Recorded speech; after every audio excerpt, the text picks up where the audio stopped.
Pour mieux s'immerger dans la réalité politique, sécuritaire, économique et sociale d'Israël, connectez-vous chaque matin sur Studio Kalita. Daniel Haïk vous y attend pour sa revue de la presse. Voilà, c'est l'heure de la revue de la presse et des médias et des sites d'information sur studiokalita.com avec ce matin malheureusement une actualité douloureuse, un terrible accident qui s'est produit hier soir sur la base Ramon de l'armée de l'air dans le sud du pays, dans le Negev. L'équipage d'un hélicoptère de combat de type Apache a indiqué à la tour de contrôle qu'il avait une panne. Peu après, l'hélicoptère s'est écrasé sur la base, tuant sur le coup le pilote de l'appareil, le commandant de réserve David Zohar, et blessant grièvement son copilote, un officier de l'armée de l'air en exercice. Celui-ci a immédiatement été évacué vers l'hôpital de Soroka de Beersheva et son état est jugé très sérieux. Le commandant de réserve David Zohar avait 43 ans. Il était originaire de Haïfa. L'armée a immédiatement ouvert une enquête pour déterminer les circonstances exactes de cet accident et le commandant en chef de l'armée de l'air, le général Amir Echel, qui doit d'ailleurs terminer son mandat dans quelques jours, a donné l'ordre d'interdire tout vol des hélicoptères Apache en service dans l'armée de l'air israélienne. Il convient de souligner qu'en juin dernier, c'était il y a donc 2 mois à peine, le général Echel avait déjà cloué au sol tous les hélicoptères de ce type après qu'une sérieuse avarie, une fissure de 20 cm ait été détectée sur l'une des pales d'un hélicoptère de ce type Apache. Donc, et ce n'est qu'au cours des derniers jours, il y a 3 semaines plus exactement, que les vols de ces hélicoptères de combat avaient repris. Tous les quotidiens israéliens consacrent ce matin leur manchette à ce terrible accident et le Yediot Aharonot indique que durant les quelques heures où la censure militaire a interdit la publication d'informations sur ce drame, durant la soirée d'hier, les rumeurs les plus folles ont circulé sur Internet. L'une des plus persistantes était que le chef d'état-major de Tsahal, le général Gadi Eisenkot, avait été tué dans cet accident, ce qui est donc absolument faux. D'autres rumeurs avaient affirmé qu'un général commandant de la base Ramon, justement, avait été également tué. Mais là encore, il s'agissait d'une fake news et l'on souhaite bien entendu longue vie à l'un et à l'autre. Les affaires judiciaires de la famille Netanyahou, alors que l'on évoquait les difficultés de Binyamin Netanyahou face à la désignation de son ex-conseiller Harry Haro comme témoin à charge, eh bien la surprise est venue hier soir d'ailleurs. En effet, la seconde chaîne de télévision qui décidément révèle quasiment chaque soir un nouveau développement dans les affaires judiciaires a annoncé hier soir que le conseiller juridique du gouvernement, le docteur Avichai Mendelblit, avait décidé d'inculper Sarah Netanyahou dans ce qu'il est convenu d'appeler l'affaire des résidences du Premier ministre. Et donc, Sarah Netanyahou pourrait être inculpée pour fraude avec circonstances aggravantes. Le conseiller a apparemment adopté la recommandation faite il y a 1 an par la police à ce sujet. Mais avant d'inculper officiellement Sarah Netanyahou, Avichai Mendelblit devra la recevoir en audience spéciale pour écouter en détail sa version des faits. Dans cette affaire, l'épouse du chef du gouvernement est soupçonnée d'avoir utilisé des services qui sont d'ordre public à la résidence du Premier ministre, et ce à des fins purement privées. L'un des reproches qui ont été faits à Sarah Netanyahou, c'est par exemple d'avoir utilisé les services d'une aide-soignante pour son père, qui était âgé de 97 ans et donc domicilié à la résidence du Premier ministre, et de faire payer les services de cette aide-soignante par l'État. L'avocat de la famille Netanyahou a réagi à ce développement. Si c'est effectivement l'intention du conseiller juridique du gouvernement d'inculper Madame Netanyahou, eh bien ce serait le comble de l'absurde, a déclaré l'avocat de la famille. On lui reproche d'avoir accueilli son père mourant dans la résidence du Premier ministre et d'avoir utilisé les services d'une aide pour lui servir du thé. C'est exagéré, a donc affirmé l'avocat de la famille Netanyahou. Hier soir, quelques heures après la révélation de la seconde chaîne, le ministère israélien de la Justice a tenu à préciser qu'aucune décision n'a encore pour l'instant officiellement été prise à ce sujet. Mais revenons aux affaires concernant le Premier ministre lui-même. Les journaux et les sites d'information annoncent la tenue mercredi soir d'une manifestation massive de soutien à Binyamin Netanyahou. Les responsables du Likoud préparent cette manifestation afin qu'elle montre que le public et surtout les élus du Likoud et les militants de la base du parti soutiennent le Premier ministre dans cette période difficile qu'il traverse.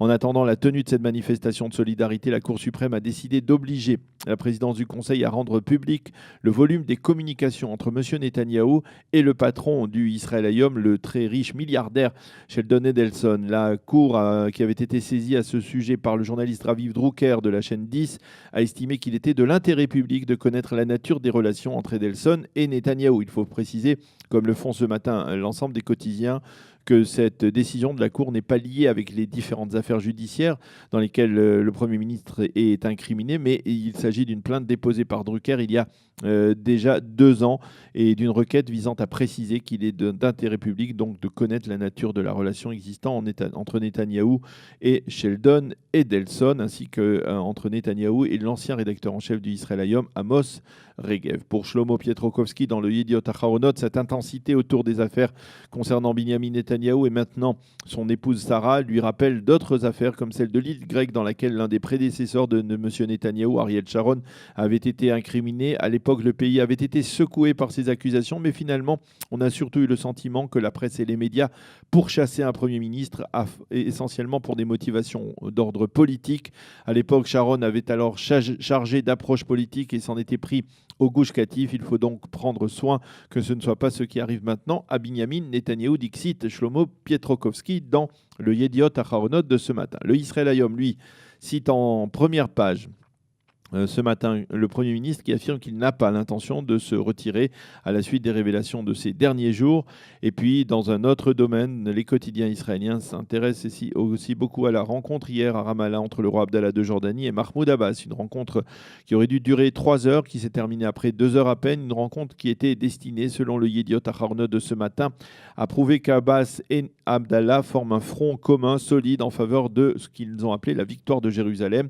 Et la légende de la photo que nous montre le Yediot Aharonot et où l'on voit les 2 leaders arabes se donner la main est assez amusante. Est-ce que l'influence de la fête de l'amour de Tou B'Av, qui a été fêtée hier, s'est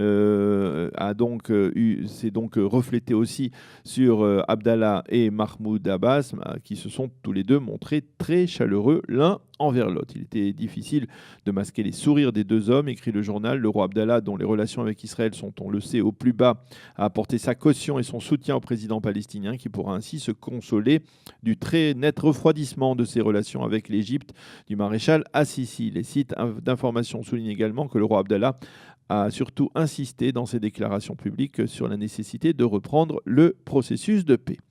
Le Israël Hayom se fait l'écho de plaintes dirigées contre des guides touristiques palestiniens qui profitent des autorisations fournies par le ministère israélien du Tourisme pour réécrire l'histoire devant des touristes étrangers qui utilisent leurs services et qui se livrent même, donc ces guides se livrent même à une véritable propagande anti-israélienne. Ces guides touristiques palestiniens rejettent les accusations dont ils font l'objet de la part de certains de leurs confrères israéliens, mais l'argument qu'ils utilisent pour prouver qu'ils ne sont pas tendancieux est plutôt problématique. Jugez vous-même.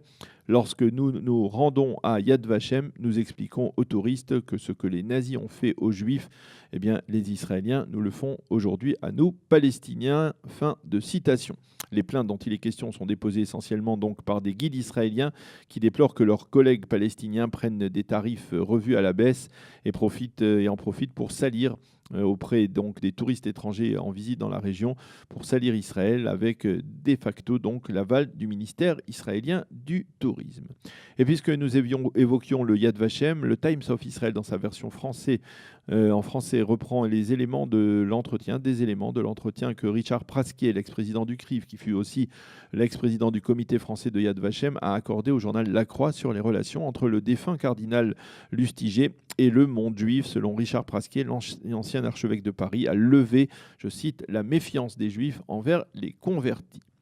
Et puis le Yediot Aharonot nous rappelle un événement qui se tiendra en septembre prochain à Munich à l'occasion du 45e anniversaire du massacre des JO de 72, au cours duquel, vous le savez, 11 athlètes israéliens ont été tués par des terroristes palestiniens.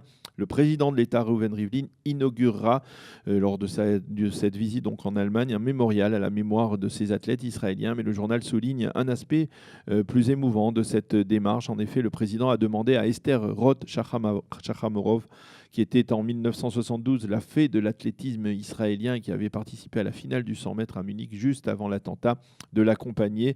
Esther Roth raconte que 45 ans plus tard, elle ira visiter pour la première fois le camp de concentration de Dachau,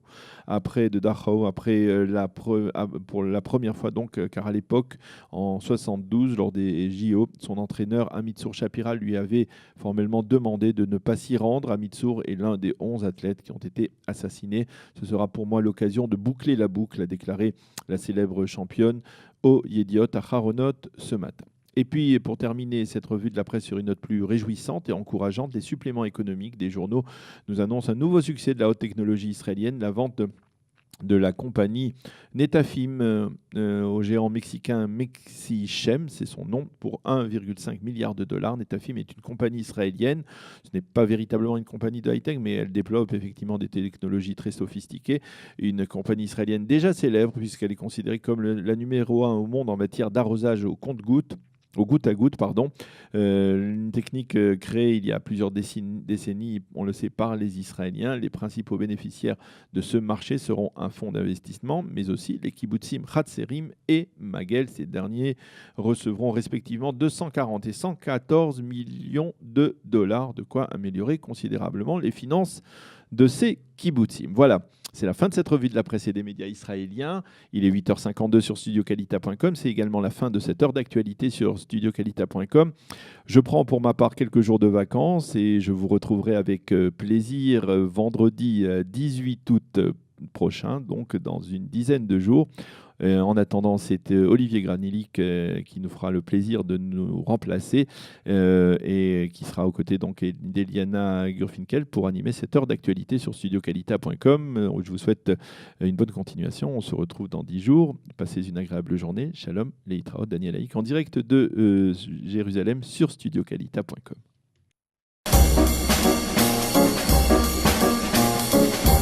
Pour mieux s'immerger dans la réalité politique, sécuritaire, économique et sociale d'Israël, connectez-vous chaque matin sur Studio Kalita.